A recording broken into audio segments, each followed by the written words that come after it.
Hello, everyone. Tonight, we begin with a question about what really happens when ancient silence is broken. When the seal of a pharaoh's tomb, untouched for thousands of years, finally breathes again. Imagine this: the moon hangs low over the Valley of the Kings, casting long shadows against walls carved by hands long gone. The desert is asleep, but under your sandals, the sand remembers. And now you stand before a stone doorway, sealed with an ancient mark, one last breathless moment before it opens. Have you ever wondered what waits behind those sacred walls? Join us to explore this dramatic and surprising story now. Before you snuggle into your blanket, hit like on the video and comment where you're watching from and what time it is there. It's so fun to know who's joining us from around the world. Now dim the lights, maybe turn on a fan for that soft background hum, and let's ease into tonight's journey together. You don't step into the tomb at first. No, you wait. The wind moves oddly tonight, like it's being pulled rather than blown. You place a hand on the seal, its surface still warm from the day's sun. Yet something beneath is cool, deathly so. Lonnie is the first to speak, her voice low. It's listening. You glance back, expecting a grin, a joke, maybe her adjusting that always present braided necklace. But no grin, just a serious face lit by torchlight. She's not joking. Behind you, Koa fidgets, always fidgeting. He presses the carved staff of Elder Tua into the dust and shifts his weight from foot to foot. We're really doing this, he whispers, opening what they meant to stay closed. Tua nods, his voice slow, like molasses over stone. The gods don't shout, they whisper. Listen now. The chisel strikes, not with force, but reverence. A crack hairline and sharp slithers through the clay seal. The sound isn't loud, yet it echoes with something older. You lean close and feel it air. No, not just air. Air with a memory. Some say the tombs of Egypt were built to protect the dead. Others believe they were built to protect the living from the dead. Historians still argue whether the seals had a practical or spiritual purpose. But as that ancient crack splits wider, your body doesn't care. Your heart thuds against your ribs like a prisoner rattling a locked door. Inside, it is still. No gold, no bones. Not yet. Just dust heavy and scented faintly of something like old honey and resin. The kind used in ancient embalming. That's when it starts the whispers. You think it's just air slipping through narrow stone gaps. Maybe it is. Or maybe it's something older. Step by step, you walk into the gloom. Torchlight licks the edges of relief carvings, images of Anubis, his jackal face stern watching. Painted eyes that seem less like paint, more like presence. The dust swirls around your ankles, dry as moth wings. Imagine holding a paddle. How heavy does it feel in your arms after hours of rowing? Tua once asked you during canoe building back on the island. You remember it now, because that same patience is needed to walk slowly here. Not rush, not panic. Each step is a prayer. Each breath a pact. The walls speak in their way, carvings of the journey to the afterlife figures, offering jars to gods, boats navigating stars. Tua runs his fingers over the patterns. This tomb wasn't just built, it was woven. That's not just poetic. Ancient Egyptian tomb construction, particularly during the 18th dynasty, was a precise art. Workers lived in the village of Deir el-Medina and carved entire lives into limestone with astonishing symmetry. Some believed the deeper the tomb, the safer the soul's journey. You reach a chamber, not large but layered. A low pedestal holds a smashed object, perhaps once a mirror or a scrying dish. It glints under Lonnie's torch. She kneels, brushing off shards. This was broken, on purpose. Her voice is tight. Before the tomb was sealed, was there betrayal among priests? A last-minute curse ritual. Historians still argue whether such items were symbols of protection or final threats to robbers. You crouch beside her. The shard you hold reflects your eye oddly larger than life, rimmed in shadow. Behind you, Koa mutters, "It's like it sees you before you see it." You don't answer, because the whispering is louder now, not from one direction, from everywhere. There's a moment, brief but deep, when you forget the world outside. No desert sun, no wind, no time. Just stone shadow and breath. Lonnie touches your shoulder. We shouldn't linger, but Tua stands still, eyes closed. You realize his hand is on his chest, over his heart. He's listening to the tomb, Koa says. And for once, he's not joking. They say some Polynesian navigators, like the Tohunga of old, could sense the wave patterns through their bodies, feeling changes in the ocean, like birds feel wind. Perhaps tombs too carry ancient currents of memory, of warning. You close your eyes. It's quiet, but not empty. The seal is broken. The silence inside feels bruised, like something has just been awakened. You take another slow step forward, and this time the sound under your foot isn't stone, it's softer. Different. Your torch dips low. There, just at the base of the wall, is a scatter of dried reeds. Not native, not part of the tomb's architecture. You glance at Lonnie. She's already kneeling, fingers brushing over the brittle remains. "These are from the Nile floodplain," she whispers, "but they've been trimmed like a mat. Someone was here before us." You think about the crackling reeds underfoot, and a question creeps in like dust. If the tomb was sealed, who left these behind? Tua leans on his carved staff. It's a steadying thing, not just for his bones, but for his thoughts. Sometimes seals are for show, he says, like a door on a canoe that never left shore. The seal cracked hours ago, but now something else breaks. The air shifts, less stale, more curious. A subtle current brushes your cheek like someone walking past. You turn. Nothing. Except Koa, clutching the torch now, like it might leap away.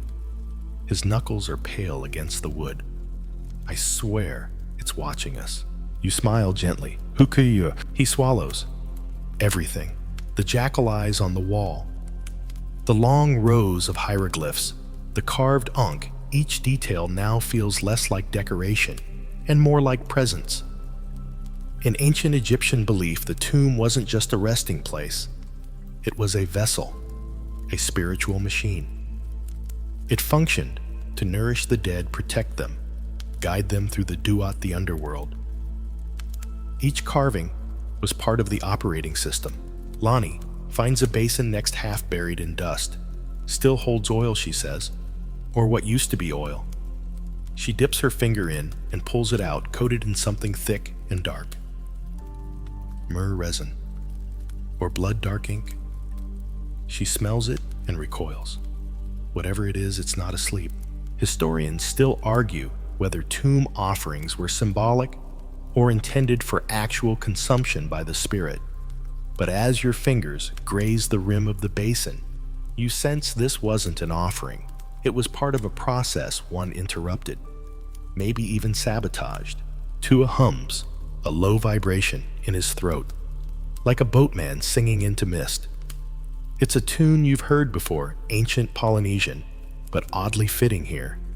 He says softly, "The living don't sing here, unless they're calling something back." Lonnie shoots him a look, not quite annoyed. "Don't make it worse, old man." But he smiles just a flicker and says it's not worse, it's awake. You enter the main chamber. The seal led to a hallway, the hallway to a corridor, and that corridor, curved and narrow, has opened now into something far grander. You step in, and the torchlight shivers over walls coated in gold leaf, faded but still gleaming. Scenes from the Book of the Dead unfurl in every direction. Boats crossing rivers of fire, gods weighing hearts against feathers, serpents with 12 heads. There is one image repeated 3 times, a man standing at the edge of the duat, not facing forward, but turned around, looking behind him. Koa notices it too. That's not normal, right? They're supposed to look forward, into the afterlife. Lonnie nods, unless he never finished his journey. And then you see it beneath that third image, a small square seal on the wall. Different from the others. It's cracked, like the outer seal. But this one bears a different symbol, not the eye of Horus or a lotus blossom, but a broken sun disk. You run your fingers across it. Rough, cold. This was sealed later, you murmur. Tua exhales. Someone tried to lock the door from the inside. Imagine standing at the edge of a reef at low tide, waves whispering in. That moment where the water isn't quite here, but it's on its way. That's what the chamber feels like. A pressure, not hostile but patient, expectant. Koa holds his torch toward the far wall, and it flickers not from wind. No draft, just a flicker, like a breath. That's when you see it. The footprint. It's faint, but it's there. Not from your group. Too small for Tua, too wide for Lonnie, and barefoot. Someone was here, Koa whispers. After the tomb was sealed, you kneel beside it. It's old, hardened into the dust, but not ancient, not 5,000 years old. Maybe 102. Who comes to a sealed tomb barefoot and walks deep enough to leave just one mark? You rise slowly. Your voice is calm, but your heart is anything but. We keep going, slowly. Torchlight ahead begins to shimmer on something more than gold. Lonnie's hand reaches out steady. Her fingers trace a band of blue along the wall, lapis lazuli ground and painted into the shape of stars. This is a sky room, she says, where the Pharaoh's soul would fly upward like the Bennu bird. In Egyptian mythology, the Bennu bird was a divine creature of rebirth, sometimes linked to the later idea of the phoenix. It would rise shimmering from death and flame. This room feels like a throat meant to sing such a bird skyward. You step into it, and your voice drops to a whisper. Imagine being the person who sealed this and walked away. Did they think it was over? Tua places his hand on the wall. Nothing ends.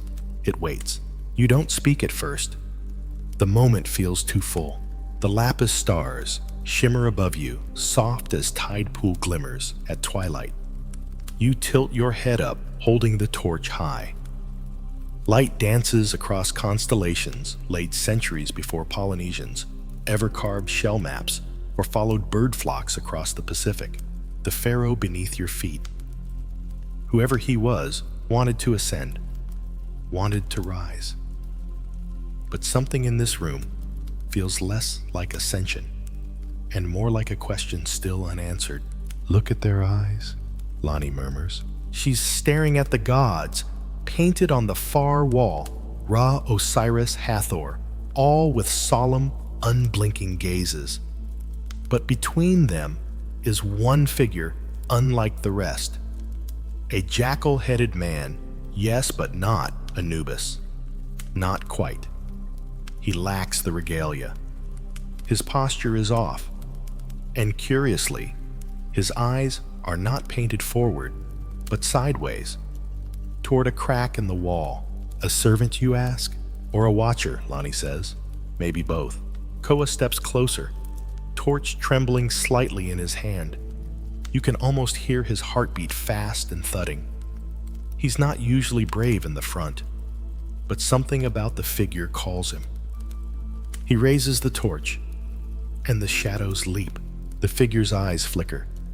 You freeze. Of course, the paint is only glinting from the flame. You know that. You say it aloud. It's just paint. Sure, Koa replies, but not very confidently. Then, without a word, he places the torch in a bracket on the wall. The flame steadies. His hands fall to his sides, fingers twitching. That's when you notice it, near the jackal figure's feet, a small hollow, barely visible. A niche. Tua limps forward and kneels painfully, slowly. He reaches inside the niche. Silence. Then a sharp intake of breath. Paper. You blink. Papyrus. He nods, pulling free a rolled document still tied with what looks like sinew. His hands tremble, not from fear, but reverence. It's wrapped in burial cloth, he whispers. Lonnie kneels beside him. Wait, don't unroll it yet. She pulls a stone from her pouch, a thin, polished disc. It belonged to her grandmother, a navigator's tool back home. It catches light strangely. She places it on the floor and lays the scroll beside it. Tua unrolls it with care. The room holds its breath. The writing is shaky, not the neat, ordered glyphs of a court scribe. These are jagged, desperate marks. A rushed hand, a final voice. It begins with a symbol for light paired with vanishing. Then servant mouth soul and oddly mirror. Koa squints. Why would they write mirror in a tomb? You meet his eyes, to see something or to trap it. Historians still debate whether ancient Egyptians believed mirrors could imprison spirits. Some argue they were used ritually to reflect evil back on itself. Others believe they acted as portals, a gaze from this world to the next. Fringe researchers even suggest mirrors placed in tombs were deliberately cracked to avoid seeing too much. You remember the shard Lonnie found in the first chamber, cracked clean through, like someone had seen what they shouldn't have. As you ponder, Tua reads more of the scroll aloud, his voice low, rhythmic. A chant, almost, the servant of light. Fled from the eye. Bound by silence, teeth behind stone, and wings within shadow. You all sit very still. What does it mean? Koa asks. He's hugging his knees now. Lonnie whispers, it's not a ritual. It's a warning. Your hand grazes the wall beside the jackal painting. A soft vibration, like distant thunder, echoes through your fingertips. Was that real? Or just your nerve? You glance at the wall again. Something is off. The crack beside the jackal isn't part of the stone. It's a seam. You press against it. A deep grinding sound follows, soft but unmistakable. The seam splits. Dust pours from it, like breath held too long. You step back. A narrow passage, not tall, barely enough for Koa to crawl through. But it goes somewhere, deeper. I'll go, Koa says. You raise an eyebrow. Since when are you the brave one? He shrugs, but doesn't smile. Since someone has to be. He crawls forward. Torch in one hand, knife in the other. Lonnie hands him her necklace. For luck, she mutters, and he ties it around his wrist. Imagine the tunnel. Feels like the hull of a canoe, you tell him. Just close and warm. Nothing to fear. He gives you a shaky nod and disappears. Minutes pass. Then his voice. Come. You enter the passage next. It smells different. Less like dust, more like cedar. Sacred oil. Light flickers ahead. When you crawl into the small chamber, Koa is already standing, staring at the wall. You follow his gaze.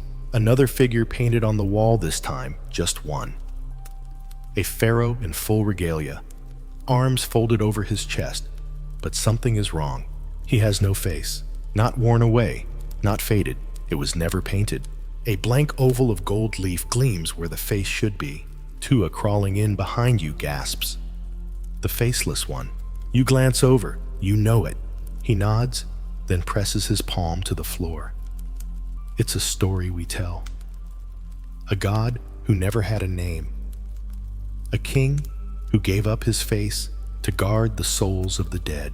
Lonnie is last through the tunnel. She shivers and wraps her arms around herself. It's cold in here. She's right. Ice seems to rise from the floor itself. You look again at the wall. The gold face seems to shine brighter now. Or is it reflecting you? That's when you see it. Your own face staring back from the gold, but not moving with you. It blinks. You don't scream. Not because you're brave, but because your breath refuses to come. The reflection, no. The thing that blinked vanishes the instant your torch shifts. It's just your own face, again, staring back, eyes wide, throat dry. You step back instinctively, and your heel slips on the smooth stone floor. Koa's hand catches your elbow, steadying you. His voice is a whisper. Did you see it? You nod slowly. Tua hasn't moved. He's still kneeling, one palm on the ground, the other gripping his staff as if it anchors him to something real. He mutters in a language older than even his chants, Polynesian words twisted into new shapes like sea-worn stones. Lonnie walks to the wall, her braid trailing over her shoulder like a question. She stops inches from the faceless Pharaoh and stares up. Who paints a king and forgets the face? No one, you say. They removed it. It dawns on you slowly this chamber wasn't finished. Or it was rewritten. Someone scraped away that golden face. Not erosion, not age, intention. Lonnie presses her palm to the center of the oval. It's smooth, she says. Too smooth for age to have done this. She pulls her hand back and glances at the tips of her fingers. They glint faintly, like they've touched mercury. Koa, trying to lighten the mood, chuckles nervously. Maybe it was the Pharaoh's bad side. No one wanted to remember it. Tua lifts his eyes slowly. Or the gods did. He points to the corners of the chamber. There, nearly invisible, are 4 jackal heads, painted so lightly they almost blend with the stone. Guardians, he says, each in a corner. But they're all facing inward. Not to protect us from what's coming in, but to keep something inside. You feel a chill that has nothing to do with the temperature. You're not just in a tomb anymore. You're in a prison. Imagine you're standing on a canoe. You say aloud mostly to steady yourself. And the water below you is too still. That kind of still, Koa whispers. The calm before a whirlpool. Then something catches your eye. The floor. You kneel, brushing aside a thin film of dust, and see a raised symbol etched into the stone. It's not a hieroglyph.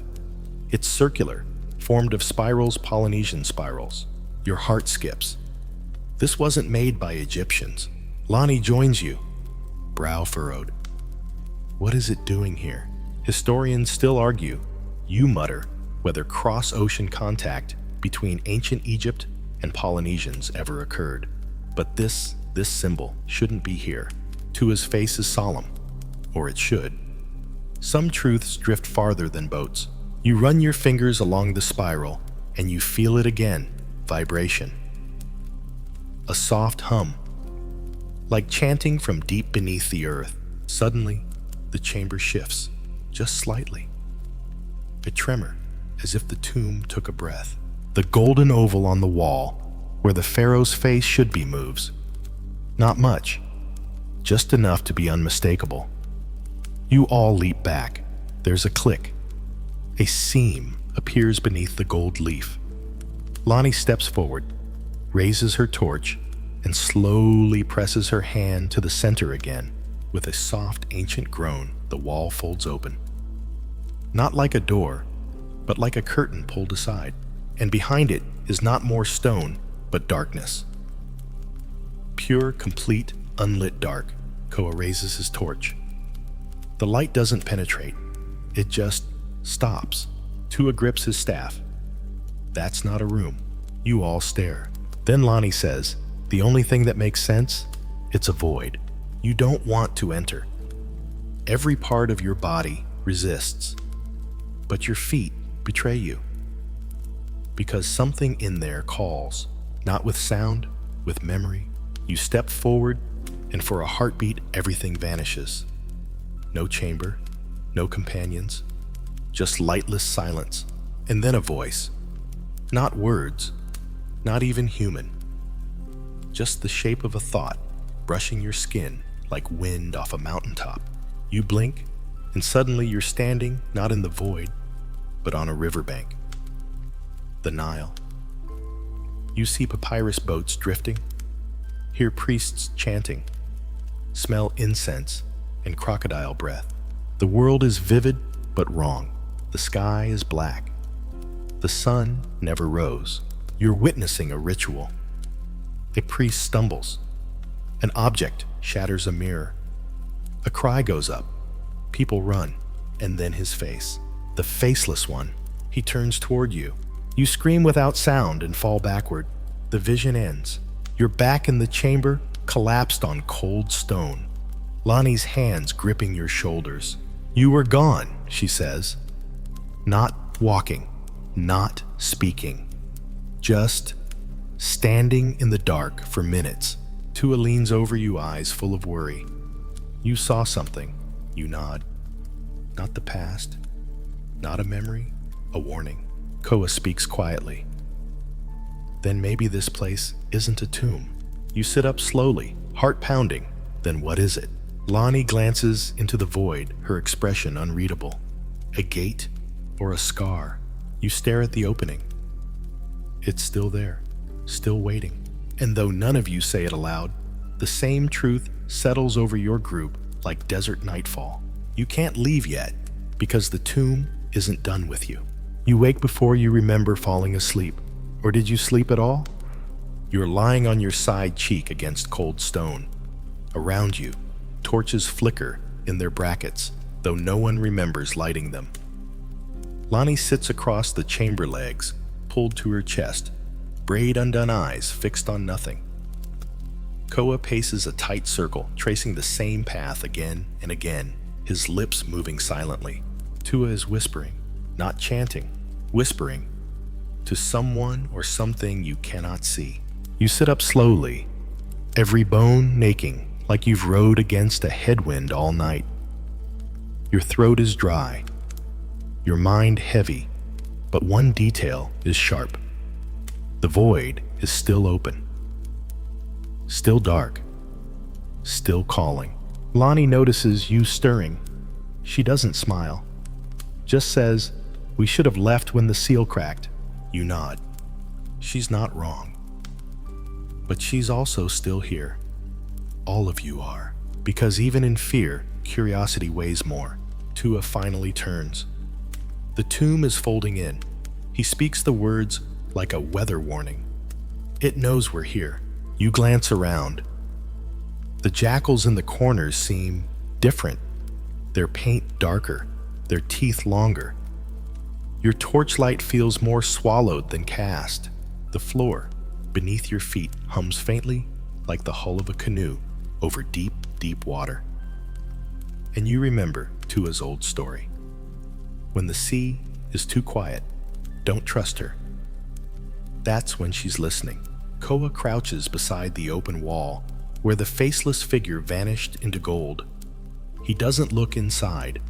He just stares at the threshold, muttering under his breath. It's not a room, not a tunnel, just nothing. You kneel beside him. Do you hear anything? He hesitates. Worse. What? He turns to you, eyes hollow. I hear my name. Your skin prickles. He's not lying. The void speaks in memory, not sound. And it knows your name too. You feel it curling around your thoughts, like sea mist curling around an oar. Lonnie suddenly stands. We need light. Real light. More than torches. She rummages through her satchel and pulls out a small jar of oil infused with powdered frankincense. Her grandmother used it in sea ceremonies back home. It glows faintly when lit. She pours it carefully into a shallow dish and lights it. The flame flares, then steadies, white-hot clean, and the room changes. For a heartbeat, the walls gleam as they must have thousands of years ago. Blue ceilings with silver stars, sandstone pillars etched with gods now forgotten by name. You see something new on the floor, a pattern you missed in the dimness. It's a map, not of land, of sky. A star chart, ancient and precise, centered not on the Egyptian firmament, but Polynesian constellations, the Southern Cross, the Shark's Tooth, the Canoe Stern. You say it aloud. This tomb isn't just Egyptian. Lonnie finishes for you. It's a crossing. Tua nods slowly, where two seas meet and two skies. Historians still argue whether ancient sailors reached Egypt from the Pacific, or if the story of Ui Te Rangiora, the Polynesian said to have traveled to distant cold lands, has truth beneath the legend. But here in this chamber, fact and myth sit side by side. Koa touches the stars. So what's buried here? Not just a pharaoh, Lonnie murmurs, a voyager. You trace a line from the Southern Cross to the Anubis symbol nearby. It lands on a circle, drawn in both glyphs and Polynesian spiral. At its center, a single word, mouth. You glance at the void. That's the mouth. A gateway? But to what? Tua walks forward, now slowly staff-tapping stone with every step. If the dead speak, they speak in patterns, in tides. He raises the staff and draws a circle in the dust. Then, with a motion like opening a scroll, he taps the floor. Click. A section of the floor shudders, then lifts smoothly, silently. A panel. Beneath it, an object, a stone bowl resting on a carved stand. Inside, 4 scarabs rest in black sand. You recognize them at once. Heart scarabs, placed over the heart during mummification to ensure the soul was not judged too harshly. Tua lifts one, turning it over. There, etched on the back, are Polynesian characters, Kapu words of protection. No Egyptian would write these, he whispers. Koa backs away. So what are we even inside of? Lonnie looks toward the void again. A mistake. Then quietly, the torch nearest the void snuffs out. You all freeze. Another torch flickers, then dies. The light shrinks, one flame, then none. Only the jar glows now, its white flame flickering. The void is growing. You hear it wind. Breath or memory. You turn to Tua. What do we do? He doesn't answer at first. Then, you brought a story in here. You must now bring a story out. He hands you the scarab. This is not for the dead. It's for the living. The room begins to dim, edges folding inward like a canoe dragged from the tide. Sand trickles from cracks above. The tomb, if that's even what it is, wants to close again. You grab the dish of flame. Lonnie pulls the map from the floor, carefully lifting the fragile layer. And then a growl, soft, low, not animal, not quite human. You turn. The void is not empty anymore. It takes a moment to register what you're seeing, because it refuses to make sense. The void, that impossible blackness behind the faceless wall, now holds shape. Not clearly, not fully, but something stands there. Its outline shivers like a reflection on stirred water. Not tall, not small, just wrong. Shoulders where there should be none. Limbs that don't move so much as slide. And eyes, 2 of them, burning faintly gold, not glowing with light, but with the memory of light. The growl returns, not sound. A pressure low and sick in your bones. The same sensation you felt in a storm swell far out at sea, a sudden drop, an unseen wave. Koa stumbles backward. We need to go, now. But there's nowhere to go. The chamber you entered through is closing, slowly, inexorably. The walls aren't moving. Space is. Folding, like a sail drawn too tight. Every edge curls inward, and the stars on the ceiling begin to fade in. Tua doesn't flinch.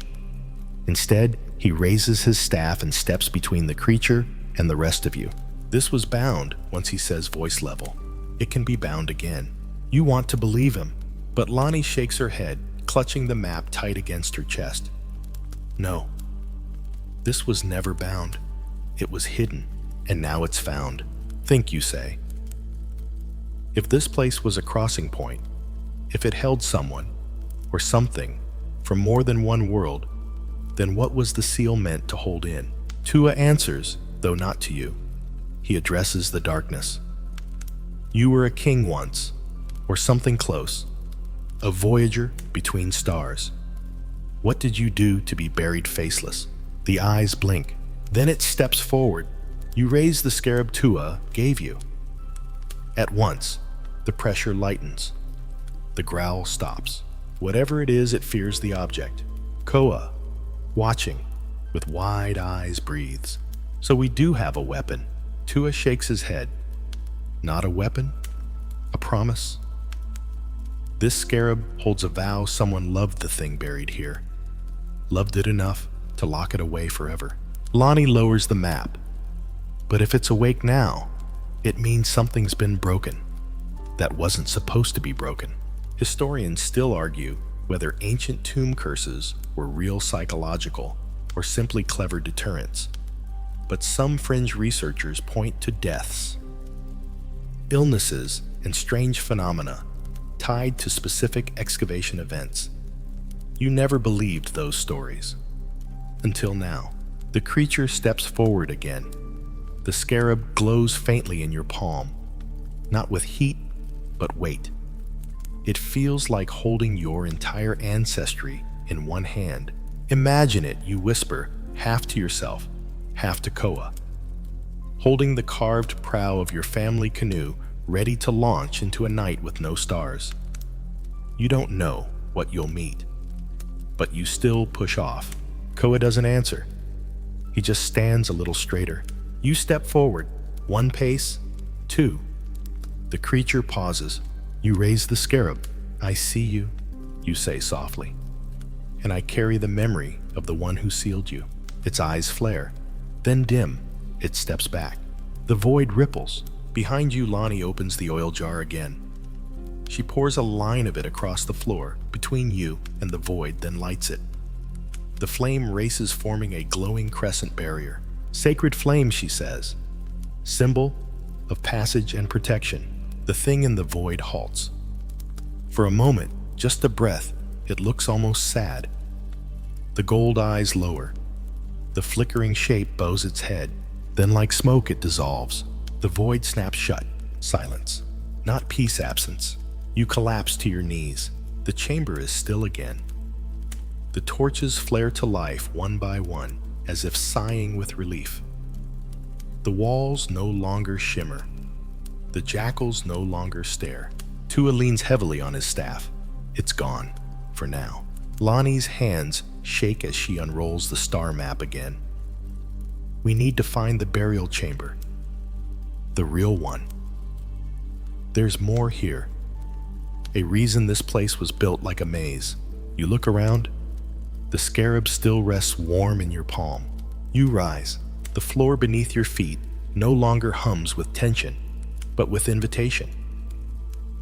And from the far side of the chamber, a section of wall clicks. A new passage, hidden until now. You exchange glances with your companions. None of you want to continue. All of you will, because some stories once begun must be finished. You step into the new hallway.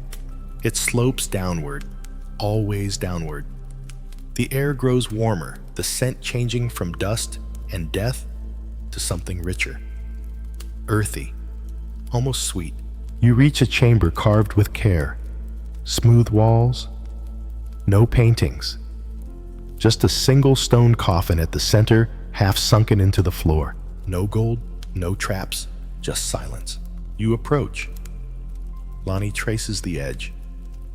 This doesn't belong to any dynasty I've seen. Koa crouches. There's no name. Tua kneels beside it. That's the point. He points to a glyph on the lid, an eye scratched out. Not erased, blinded. Whoever this was, Tua says, wasn't just buried. They were forgotten, erased. A king who saw too much or knew too many paths between worlds, Lonnie adds softly. Or a traveler who went too far. You run your hand along the edge. It's cold, but not lifeless. And in that stillness, you hear it again. Faint, like the hush before a wave. A whisper not in words, just one thought. Remember me. You don't open the coffin? Not yet. Instead, you sit on the edge of the stone and just listen. The others do too, silent waiting, feeling the weight of what lies beneath their feet. You hear no wind, no breath. Only the whisper that lingers like incense in the lungs. Remember me. Lonnie rests her forehead against her knees, her voice barely audible. We were never supposed to come this far. Koa rubs the scarab between his palms, the faint glyphs warming slightly against his skin. We should have turned back at the first seal. Tua shakes his head. No, because now the story can be told. And the story is what keeps the world turning. The chamber is simple. Clean lines. No grandeur. No false doors. No wall spells or star ceilings. Just quiet geometry. A room built to contain a truth, not to flaunt it. You rise and begin to walk the perimeter. Every 6 paces, there's a mark carved into the base of the wall. Identical. Spirals. Spirals upon spirals. Polynesian motifs layered with Egyptian lotus petals. You run your fingers across one. This wasn't one builder's design, you murmur. This was collaboration. Lonnie lifts her eyes. Or desperation. Because what kind of alliance could bring seafarers from the ends of the earth into a desert tomb? What fear or reverence could bridge entire worlds? Historians still argue whether pre-Columbian contact occurred between the old and new worlds, or if Polynesian voyages ever reached Africa. Some dismiss the very idea. But here you see proof. Not in gold. In silence. In shared symbols. Tua sits cross-legged, now staff, resting across his knees like a paddle across a lap. In old chants, he says softly, there is a verse we skip. One, we are taught not to speak. You glance at him. Why? He closes his eyes. Because it doesn't describe a place on our maps. It speaks of a mouth in the sky, a cave that opens above the ocean, and a traveler who sails upward. He brings fire, then silence. And then he forgets his name. You feel a chill run across your skin. He looks at you. The verse ends with this, bury him faceless lest he dream again. You stare at the coffin. Maybe the figure inside wasn't a pharaoh. Or, if he was, he stopped being one long before death. Koa steps up beside you, holding the star map open with both hands. There's something else here, he says. A final position, marked on the chart. A star with no name. Just a spiral beside it. Lonnie joins him. A forgotten star, Tua answers, or a fallen one. You look down at the lid. There's no handle. No obvious way to open it. But the spirals at the 4 corners are loose-fitting stone, like pressure plates.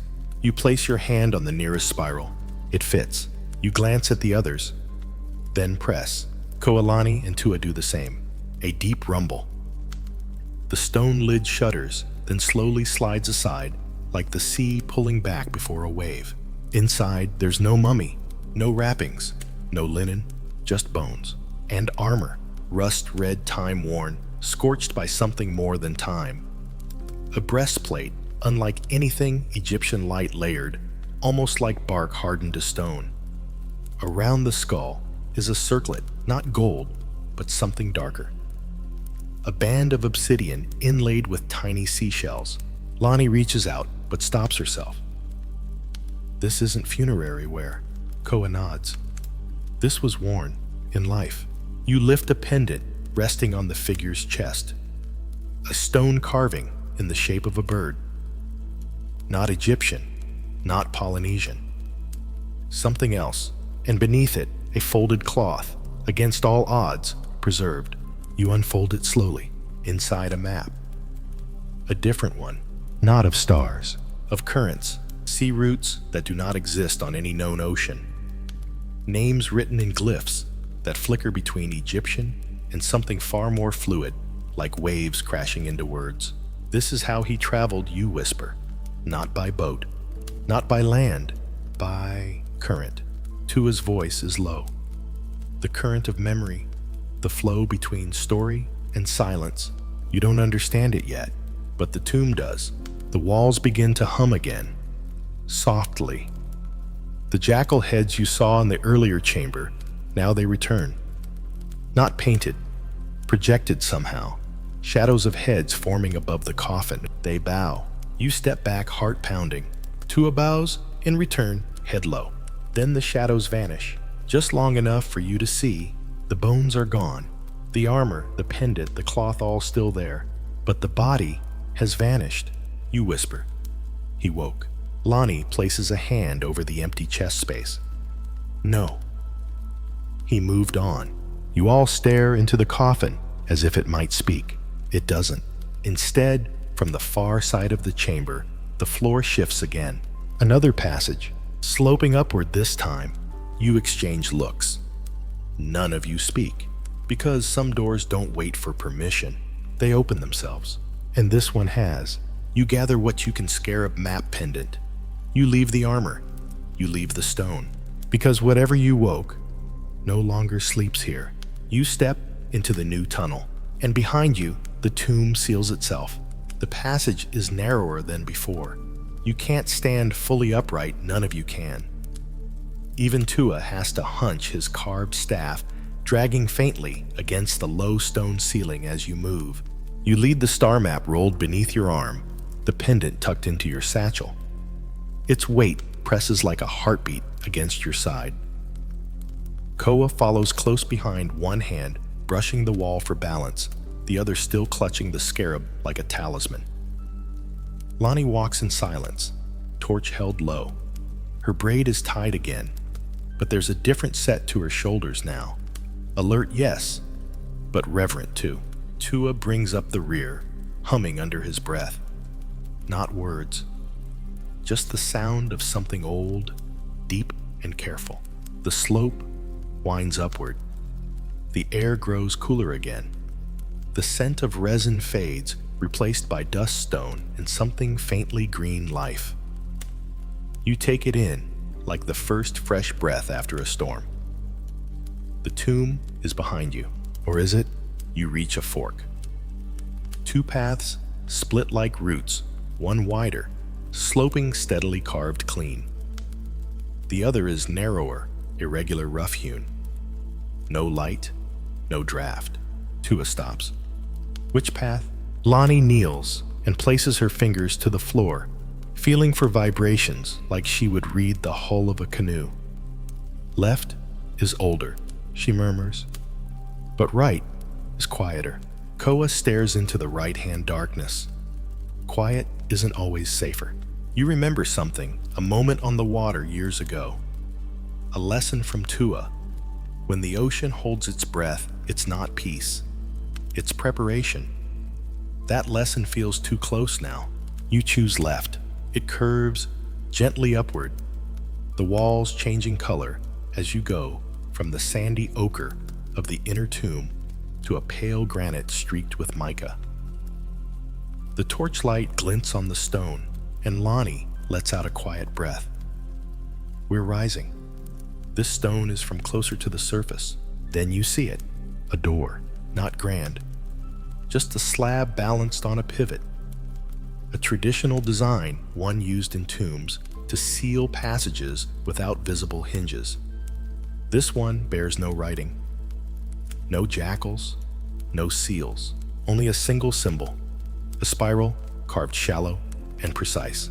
You press your hand to it, and the door opens outward. What lies beyond is not what you expect. You were prepared for more stone, maybe a shrine, perhaps the bright sting of open desert sun. Instead, a garden, or something like it. A low chamber domed with porous stone lit faintly by holes in the ceiling that let thin ribbons of sunlight pour down. Beneath each beam, clusters of pale green plants grow, shrubs you don't recognize. Their leaves, soft as feathers, their stalks thin and swaying slightly despite no breeze. Koa steps forward in wonder. How is this alive? Lonnie crouches beside one of the plants and gently touches a leaf. Moisture's seeping in from the cracks. Condensation. This place is breathing, and it is. The whole chamber feels alive, not in a mystical way, but a biological one. This place wasn't just for burial. It was for growth, for containment, perhaps, but not stagnation. You follow the trail of moss-covered stone to the far wall. Another carving. Not a coffin this time. A mural, painted in gentle, almost hesitant strokes. A canoe. A massive one like the twin-hulled voyaging vessels your ancestors used. But the crew is unlike any you've seen. One wears a jackal mask, another a headdress of woven leaves. One holds a paddle carved with glyphs. One stares skyward at stars, and at the helm, a faceless figure, gold for a face, spirals for eyes. Holding nothing, just open hands. Lonnie traces the canoe's outline. It's not just a tomb, she whispers. It's a ship, a story sealed in stone. Tua hums a note deeper than before. A canoe between worlds. Then he points to the prow. There, etched just above the waterline, is the same name carved into the underside of the pendant you carry. Not a word, just a shape. A sun swallowed by waves. You look at the pendant again. It hums faintly, then click. The ground shifts beneath your feet, not violently, just enough to tell you something has begun. The central beam of sunlight brightens, and beneath it, a ring of plants begins to bloom, unfurling like the petals have waited centuries for just this moment. And at the center of the ring, a staircase, stone narrow leading up. Koa chuckles nervously. Another staircase. How many are there? Lonnie gives a tired smile. Enough. You descend into silence once more, footsteps gentle against the stone. Then Tua speaks. They tried to hide the traveler, to bury him without face or name. But stories don't vanish. They drift. He places a hand on your shoulder. You were meant to find this. Your voice trembles as you answer. Why? He looks up the stairs. To carry it forward. To remember. You climb. Each step feels easier than the last, as though something in the tomb itself has shifted less resistance. More flow. You reach the top, and this time, finally, there is light. Not torchlight, not magic, just day. You step out into the desert. The valley lies before you. You're not in the same place where you entered. This is a different slope, a different time of day. The shadows are shorter now. The sky fuller. You squint against the sun. Air full of heat. Wind. Life. Koa falls to the ground and kisses it. Lonnie breathes deeply. Eyes closed. Tua simply smiles. You stand in silence for a long time. Then you reach into your satchel and lift the pendant. It glints in the sun. You whisper, I remember. And the wind answers. Or maybe that's just the world beginning again. The sun warms your back, but the memory of the tomb clings to your skin like a second shadow. You sit beneath a scrubby acacia tree just beyond the slope of the exit. From this height, the Valley of the Kings stretches wide before you, gold and bone white, etched with ancient wounds. But it doesn't feel silent. It feels watched. Koa tosses a pebble downhill, where it skitters off a ledge and vanishes. No one's going to believe this, he says. Lonnie sits cross-legged, drawing the spiral symbol into the dust with a twig. Wouldn't matter if they did, she replies. This wasn't for them. It was for us. Tua hums again. Not the dark chants of before this is lighter, like a lullaby echoing across open sea.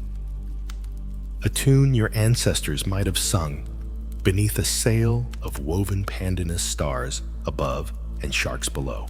You stare down at the pendant in your hand, the obsidian band still warm from the sun. Not hot, warm, like breath. What do we do with this, you ask softly. Tua doesn't answer right away. He simply turns his staff over in his hands and says, you keep it, you carry it. That's all it's ever wanted. The others glance at him. He continues, some burdens don't ask to be set down. They ask to be carried well. The scarab, the map, the pendant, each now a fragment of something older than language.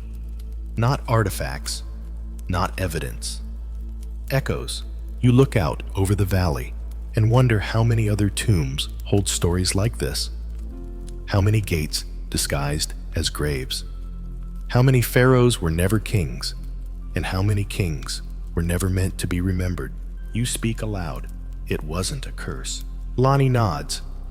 It was a containment, Koa adds, and a prayer. Then he frowns. But if we opened it, if we woke it, why aren't things worse? You glance at the sky. It's still blue, still wide, but something has changed. You feel it. It's like the air around you hums now, not in your ears, but under your ribs.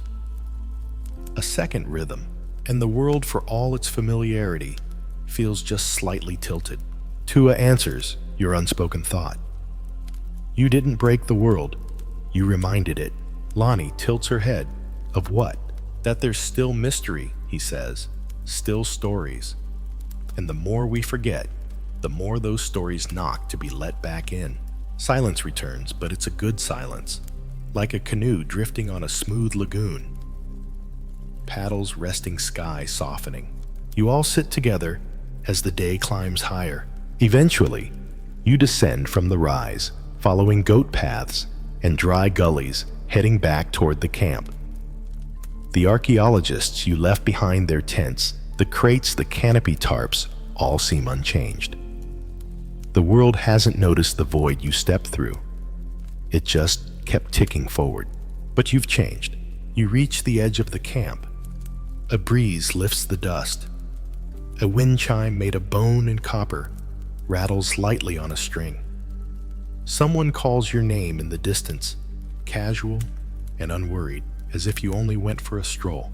Koa smiles faintly. Back to normal.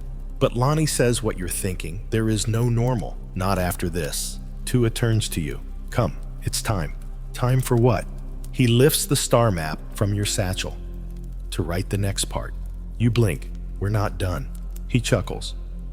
The tomb was the middle of the story. You haven't reached the end.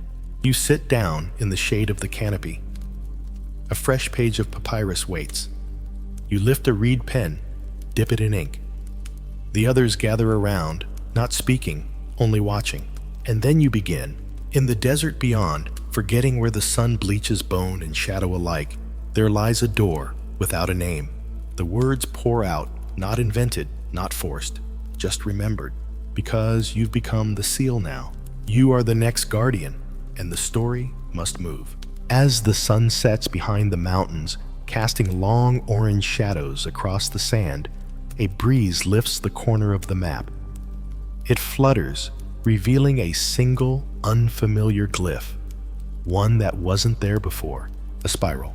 But this one moves, not visibly, not obviously, but you know, the traveler still dreams, and somewhere another door waits to be opened. Night falls gently over the valley.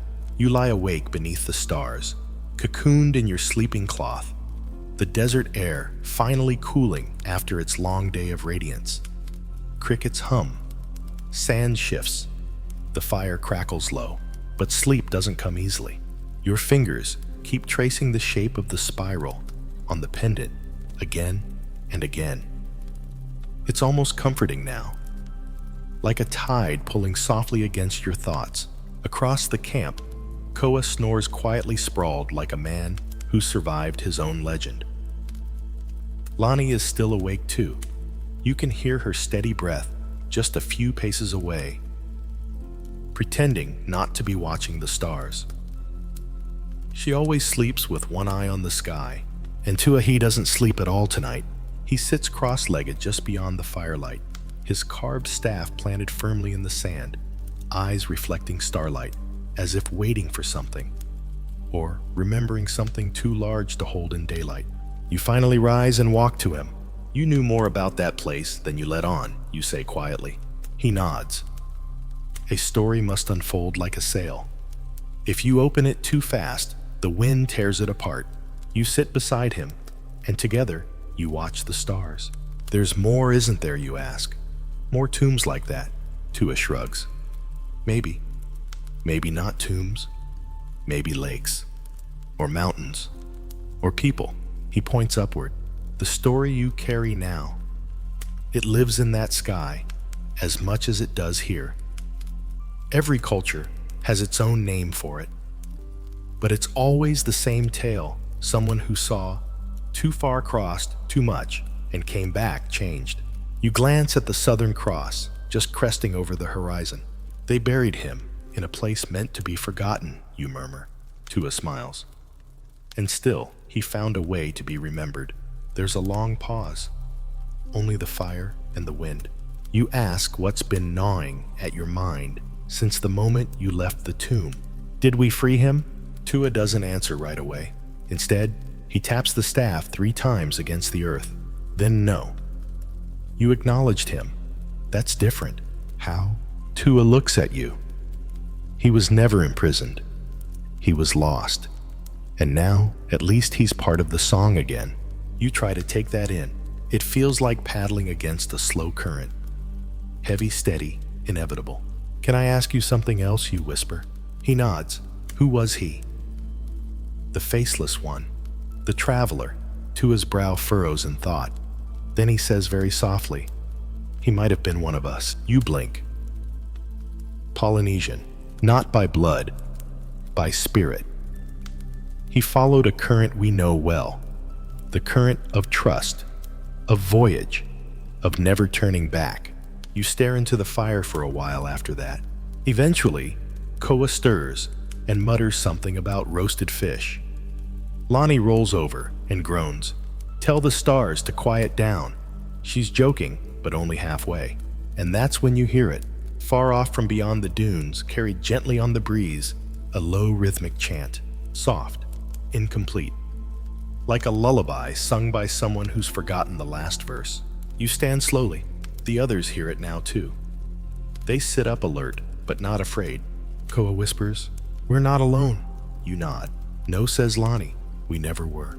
You and Tua walk toward the edge of the camp, eyes scanning the dark. But you see nothing. Only the stars, the rocks, the empty road behind you. And still, the chant continues. A memory, a message, a name spoken not in language, but in rhythm. It doesn't grow louder. It waits for you to listen. Tua closes his eyes and hums along, matching it. Lonnie joins in. Koa too. The sound grows. Not in volume, but in clarity, and you begin to understand the chant. It isn't summoning anything. It's guiding. Someone's coming, Tua says. Or returning, Lonnie adds. You stand in silence, all 4 of you. As the chant fades again into the wind, the desert doesn't change. But you do. Later that night, you sleep, and you dream. In your dream, you're in a canoe made of light and shadow sailing over stars. The water below reflects memories you don't remember living.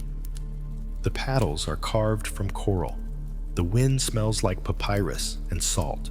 You are not alone. At the bow sits the faceless one, but in the dream, he has a face. It's yours. And then you wake. You wake with a name on your lips. Not your own, not anyone's you recognize, but the sound of it hangs heavy in the early morning air, like dew that refuses to burn away. You sit up, brushing sand from your arms, and glance around the camp. The fire has died to ash. The valley glows pink with sunrise. And in the hush of dawn, The world feels paused, waiting for something. Lonnie is already awake, sitting cross-legged near the edge of the bluff, watching the horizon with the intensity of a priestess. Her braid has come undone again, a few strands caught in the breeze. You hear her murmuring softly, repeating star positions under her breath like a chant. Koa stirs in his sleep, muttering nonsense about bad stew and seaweed, and rolls over with a groan. Tua isn't in camp. You scan quickly, heart thudding, and spot his silhouette a little ways off, standing beside a dry rock formation, shaped eerily like a crouched jackal. He holds his staff planted in the sand, head bowed. You walk to him. "What are you doing?" you ask. He doesn't turn, just answers, listening. You wait. Finally, he says, "The earth remembers what the mouth forgets." You stand beside him, unsure what to say. But the silence between you isn't empty. It's full of something else now. The weight of 1,000 whispered stories, half buried, half revealed. You crouch and place your palm against the warm stone. Beneath the surface, you feel something. A vibration. Numb, more like a gentle pull. Like the way water tugs against your paddle when the tide shifts. You whisper. The story's still going. Tua nods slowly. Because you're still carrying it. Back in camp, Koa's up and stretching, groaning like someone twice his age. Lonnie is sketching something into the dust with the end of a charred stick. The spiral again this time, surrounded by 4 stars. As you all eat a quiet breakfast of flatbread and dates, Koa finally breaks the silence. So, now what? You look to Tua, expecting him to offer wisdom, but this time he simply shrugs. Now you go home. Lonnie raises an eyebrow. That's it? But even as she says it, she knows it's not. You feel it too. Home isn't where you left. It's wherever this story leads you next. Still, you pack your things. The pendant goes into your pack, wrapped in soft cloth. The map, carefully folded, rests inside a carved bamboo case you found in your bag, though you don't remember packing it. Koa carries the scarab now strung onto a cord around his neck. Feels wrong to leave it behind, he says. You agree. By midday, your little group begins the walk back to the world beyond tombs and visions. The road curves along the edge of the valley. The wind picks up as if ushering you forward, and as you walk, you notice something strange. The sun seems just a little slower. Shadows don't fall where they should. Birds circle without calling. A group of other archaeologists pass you on the trail, chatting and laughing, but they don't look at you, don't see you. You exchange glances with the others. We're not fully back yet, Lonnie says. You nod. Not until the story settles. You reach the edge of the site where the trucks are parked. A few other researchers wave. You smile, raise a hand. One of them blinks, stares, then shakes his head and turns away confused. Koa mutters, "Okay, that's new?" Tua chuckles. Sometimes when you walk far enough into a story, the world takes time to adjust. You ride in silence back to the research base. On the way, the desert rolls out like a scroll behind you. Dunes, soft and endless, as if trying to erase your footprints before they reach too far. That night, in the safety of walls and electricity, you shower off the dust, but the weight of the tomb clings behind your eyes. Every time you close them, you see the void, the scarab, the empty coffin, and those golden eyes in the dark. Later, you gather again with the others, sitting in a circle on the rooftop, under stars that now feel like old friends. Koa tells a joke. Lonnie scowls at him. Tua hums softly. And you open your notebook and begin to write. You write it all, not to publish. Not yet, just to remember. Because forgetting would be the real curse. The door you walk through doesn't close in the usual way. It's not stone on stone. It's silence over breath. The kind that lingers. At midnight, Just as you're about to head to bed, Lonnie leans close and whispers, "What if it happens again?" You answer without thinking, "It will." She nods, and somehow that comforts her. The next day is brighter than it has any right to be. Sunlight bounces off limestone cliffs like a mirror, angled straight into your thoughts. You blink against it as you step out of the tent, feeling the familiar crunch of sand beneath your boots. But even that sound feels different now. More hollow, more distant, or maybe it's you that has changed and not the world at all. In the shade of the mess tent, Koa sits cross-legged with a notebook open, sketching the scarab from memory. His lines are rough, but sincere hands stained with charcoal. The real scarab swings from his neck, bouncing gently with each motion. Mourning, he mutters, eyes still on the page. Slept like a sun-baked stone. You nod, not trusting your voice yet. Lonnie joins you moments later, holding 2 cups of bitter tea, the kind used for desert digestion and for calming spirits too full of dreams. She hands you one wordlessly. Her fingers brush yours, and she doesn't pull away immediately. "Still not done," she says. "Still in it." You sip. She's right. Tua appears sometime around noon, just as the heat climbs to its fullest. He doesn't walk like he's tired. He walks like he's already halfway into the next journey. He carries no bag, no staff. "Where's your staff?" Koa asks. Tua grins. "It found a place to rest." You exchange a look with Lonnie. "Are you leaving?" you ask. He nods slowly. "The tide is shifting. Time for me to go where the story needs another voice." You want to ask what that means, but he lifts a hand before the words even leave your mouth.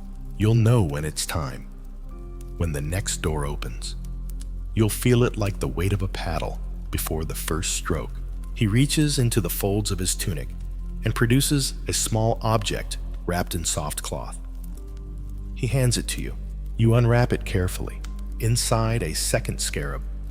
Cracked. Weathered. Faint glyphs, long worn smooth.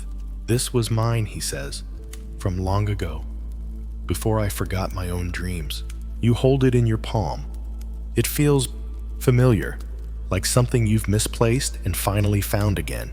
"You kept it all this time," you ask. He chuckles. "No, it kept me." Then he bows first to you, then to Lonnie, and finally to Koa. "Guard the story," he says. "Don't chain it. Carry it." And with that, he walks away barefooted across the sand until the heat folds his silhouette into the desert like a ripple on water. You watch until he vanishes. Lonnie breaks the silence. Did he just evaporate? You almost laugh. Almost. But instead, you clutch the second scarab a little tighter.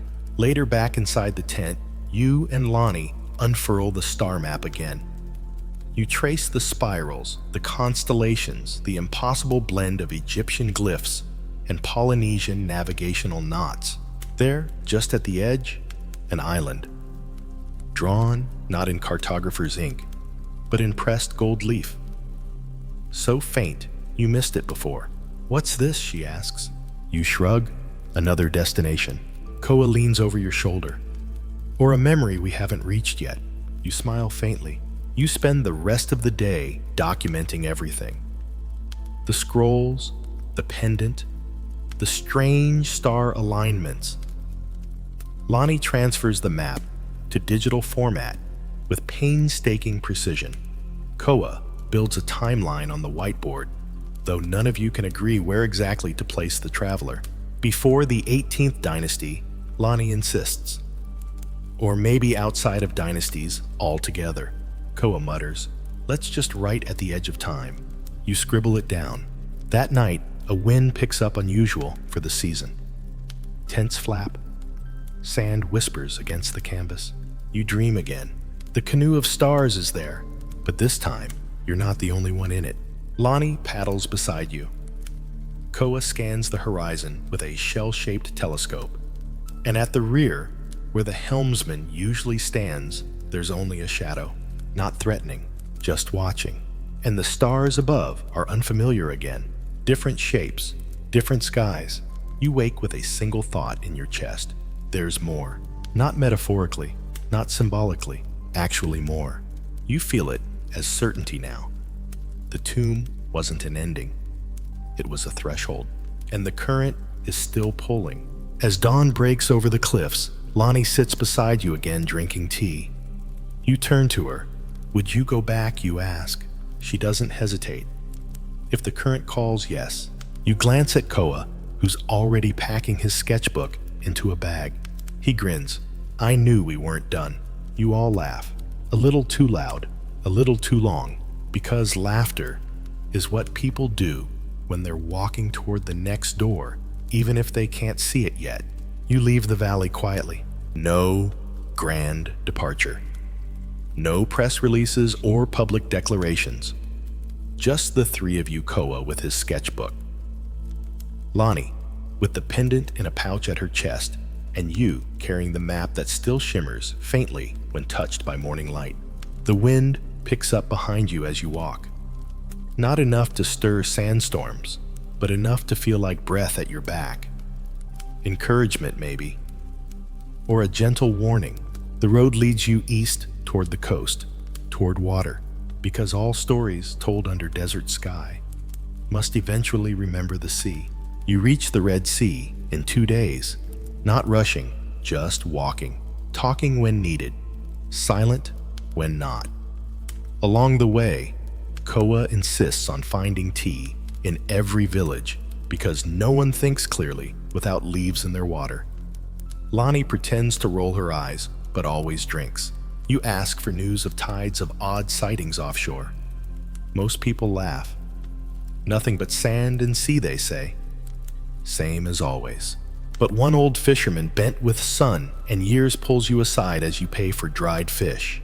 You looking for strange things? He asks, voice barely more than wind. You nod. He points out to sea. Moon doesn't rise right anymore. Comes early. Stays long. Sea sings at night. You look where he points. The water glitters peacefully. But you know now, peace can be a veil. That night, you make camp on a rocky outcrop overlooking the shore. The tide slips in and out like breath through a sleeping mouth. The stars above seem brighter here, less diluted by time or distance. You feel closer to the ceiling of the world. Lonnie unrolls the map again, pressing it flat with stones. This isn't just directions, she says. It's waiting. Koa nods. It's a map that wants to be followed. You trace a familiar spiral. Then below it, you see a mark that wasn't visible before. It glows faintly, moving. A second spiral, a new destination. How did we miss that? Koa asks. You don't answer, because deep in your chest, in the same place the chant once stirred you, already knew it was coming. One journey always leads to the next. Tua had said, you'll feel it like the weight of a paddle before the first stroke, and now you do. The scarab around Koa's neck pulses with warmth, not heat, just presence. A soft reminder. Lonnie's voice cuts through the hush. We'll need a boat, Koa snorts. Of course we do. She rolls the map again, but not just any boat. You nod. We need one that listens, because that's what you understand. Now the traveler didn't cross by accident. He crossed by invitation. The current opened for him because he asked with reverence, with purpose, with the right name on his lips. So you find the boat, not a ship, not a yacht, a canoe, wooden, weathered, moored behind a forgotten house near the shore. Its hull is patched, but it rocks gently on the tide like it's waiting for a name. You touch it. Whisper the spiral aloud. It rocks harder. Does it have a name, Koa? Asks the old man, who offers to let it go. He shrugs. Never told me. Maybe it's waiting for you to give it one, so you do. You name it. Te Moana Mahara, the Sea of Memory. The old man nods slowly. That's a good name. You set out the next morning. No fanfare, just 3 people, a canoe, a map with a glowing spiral, and stories woven into skin and sand. The sea is calm, too calm. You remember Tua's voice. When the sea is too quiet, She's listening, so you speak. Each of you in turn tells the story of the seal, of the faceless one, of the void that wasn't empty, of the scarab and the chant. You don't tell it all at once. The ocean doesn't like hurried tales. You speak it slowly in rhythm, with the paddle strokes as the horizon begins to shimmer with the heat of new lands or new thresholds. On the second night at sea, the stars shift, not by much, just enough for you to notice. And beneath the boat, the water glows faintly. Not phosphorescence, not plankton, something else. Lonnie leans over the side. We're above the second spiral. Koa holds the scarab up. It pulls, not forward, not down, inward. You glance at the map. The spiral is now pulsing, softly, like a heartbeat. You understand now. You weren't meant to find the tomb. You were meant to find the next gate, because the traveler never stopped moving. And neither will you. The spiral beneath your boat glows brighter by the hour. Not a beam, not a spotlight. Just a soft, steady pulse from the water below, timed like breath, inhale, exhale. Remember, you've seen phosphorescence before. Bioluminescent bays that glitter like stars trapped underwater. But this isn't that. This isn't nature reacting. This is something older, something responding. Lonnie sits in the bow, hands trailing gently through the water. The surface doesn't ripple, doesn't fight her. It welcomes her. Koa hums softly in the back, sketching the horizon. The canoe moves without effort, now guided more by intention than current.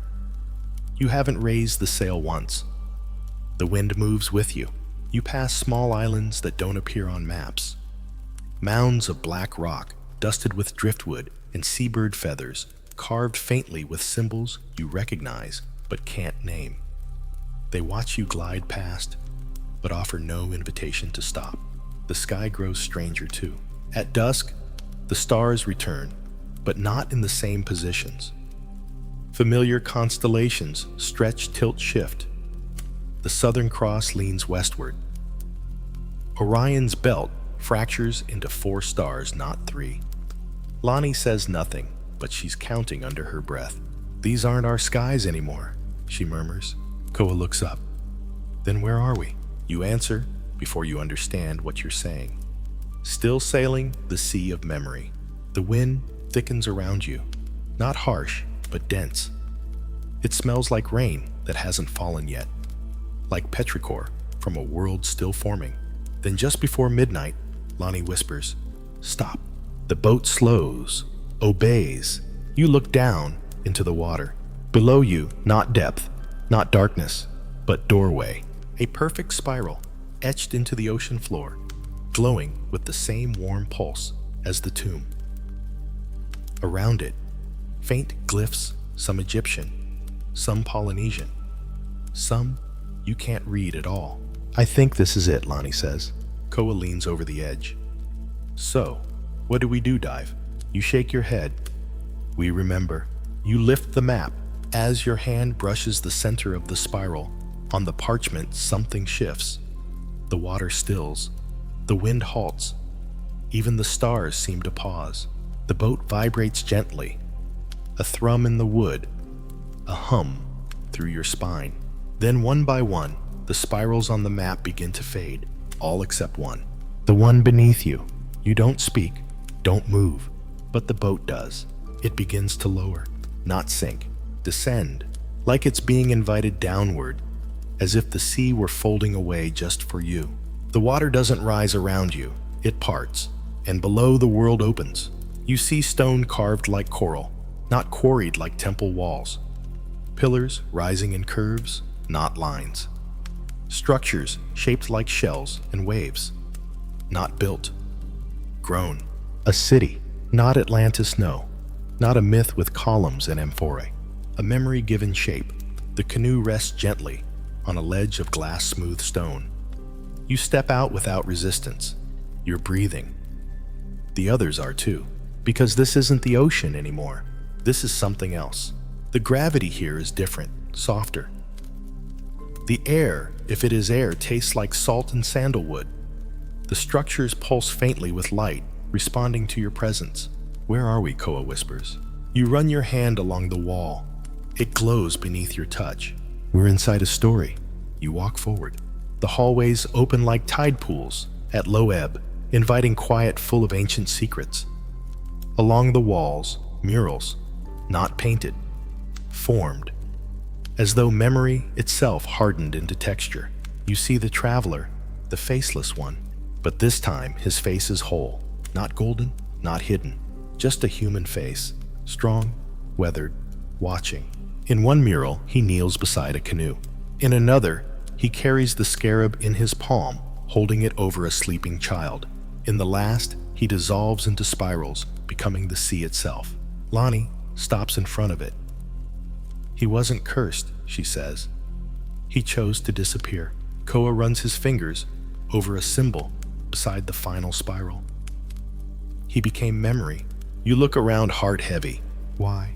Tua's words return to be carried. You reach the center of the chamber. There, on a raised platform shaped like an unfurled sail, rests a single object, a shell, massive, carved with spirals and stars. You place the map beside it. The shell begins to glow. The map dissolves quietly like mist. And then you hear it, the chant, clear now, strong, voices rising in rhythm. You and Lonnie and Koa move to the edge of the platform and kneel. Not because you're told to, but because you understand. The chant isn't summoning anything. It's acknowledging you, a welcome, a passing of the oar, and with it, you feel something settle into your bones. This is your story now. You are not guests. You are bearers. You close your eyes. The spiral glows brighter, and then you're in the boat again, beneath stars that have realigned.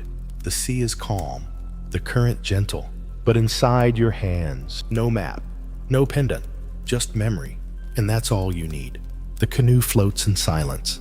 Above you, the stars burn in patterns older than any language. Below you, the sea holds still, not lifeless, but listening. The air is warm, dry, touched with salt. And within you, something hums, a new stillness, not the hush before a storm, but the pause after a story has been passed on. Lonnie sits opposite you in the canoe, her arms wrapped around her knees, her eyes reflecting constellations you can't name anymore. Koa leans over the side, trailing his hand in the water like he's tracing the edges of a dream. You're adrift, but it doesn't feel like drifting. It feels like being held. No oars, no rudder, no wind, just the current, moving without resistance, carrying you somewhere you no longer feel the need to define. You don't ask, where are we? Because it doesn't matter. You ask softly, do you remember the tomb? Lonnie nods. Every second, Koa murmurs, the seal breaking, the dust rising, the golden eyes in the dark. You smile, the jackals staring inward. Tua's voice echoes in your mind. The living don't sing here unless they're calling something back. You whisper, we sang, didn't we? Koa laughs quietly. I think we chanted badly and hoped for the best. Lonnie closes her eyes. But it was enough. Yes, it was enough. The tomb was never meant to be defeated, only understood. You remember descending into silence, into the void that pulsed like breath. You remember the whisper, remember me. You did. You still do. And in this canoe, rocking softly on a sea that isn't entirely real memory, is the only compass you need. Across the water, a faint glow begins to rise. Not sun, not moon, but a beacon. A spiral of light on the horizon like a distant lighthouse cut into the sky itself. Its rays do not shine through the air. They fold into it. Lonnie says that's our way home. But the word home has changed now, hasn't it? Home is not a tent in a desert, or a shoreline with palm trees, or even a map carved on skin. Home is the story you carry, the people you carry it with, and yours is no longer just the tale of a broken seal in an ancient tomb. It is the story of a traveler who gave up his name, his face, and his place in history, not to be forgotten, but to become memory itself. a man who crossed seas of sky in silence, and a group of voyagers who followed him, not with treasure in their eyes, but reverence in their hearts. Koa speaks into the hush. Do you think he's still out there? You consider the question. Then I think he never left. You reach into your pocket and run your fingers across the second scarab Tua gave you. It feels different, lighter. Not because it's empty, but because you're stronger. You don't need it to hold the memory. You hold it now. You are the seal, the bearer. The boat glides closer to the light, and with every ripple, you feel something shedding from your shoulders. Not a burden, a shell. And beneath it, new skin, new silence, new songs. Lonnie begins to hum. A melody you've never heard yet, one you know by heart, a tune shaped by tides and starlight. Koa joins in, his voice low and steady, and then yours joins too. No words, just a rhythm, a story carried forward, a canoe beneath you, a spiral ahead, a memory that breathes. You sail on, because this is not the end. This is the return. This is the bearing of fire home. This is the gift. You've journeyed far, from the hot, hushed tombs beneath the Valley of the Kings to a glowing spiral in the depths of a sea that may not exist on any map. Through cracked seals and forgotten names, jackals with quiet eyes, and chants that slip through centuries like sand between fingers. And through it all, you were never alone. Lonnie, steady as a star. Koa, with his nervous hands and brave heart. Tua, walking just ahead, just behind, always where he needed to be. You remember them now, each movement, each choice. You recall the seal breaking, the scent of old resin, the weight of the scarab, the gold-faced traveler with no face at all. You recall how silence sometimes says more than speech, and how a tomb can be both cage and cathedral. But most of all, you remember what it means to carry something, to carry a story, not to protect it from the world, but to offer it to the world gently, like a cup of cool water, or a paddle passed from one voyager to the next. You've seen how memory lives, not in stone or gold, but in people. In the way we walk, the way we wonder, the way we whisper back to the stars. You've seen how forgetting is a kind of closing, and remembering a kind of opening. So tonight, as you rest, know that the story is still alive inside you. Know that you are not just a listener, you are a bearer now, a weaver of meaning, a vessel of memory. The seal was broken, but not the world, only its silence. And sometimes silence needs to break, so that truth can rise like a chant from the waves. So take a deep breath now. Let the tide cradle you. Let the spiral carry you. You've done enough for tonight. Let the fire dim, the sails slacken. Let your heart drift toward the dream world, where travelers always return home. Thank you truly for joining me through every emotion, every turn, every moment of this journey. It's been an adventure, and I'm grateful to share it with you. As we close this tale, I wish you a peaceful evening.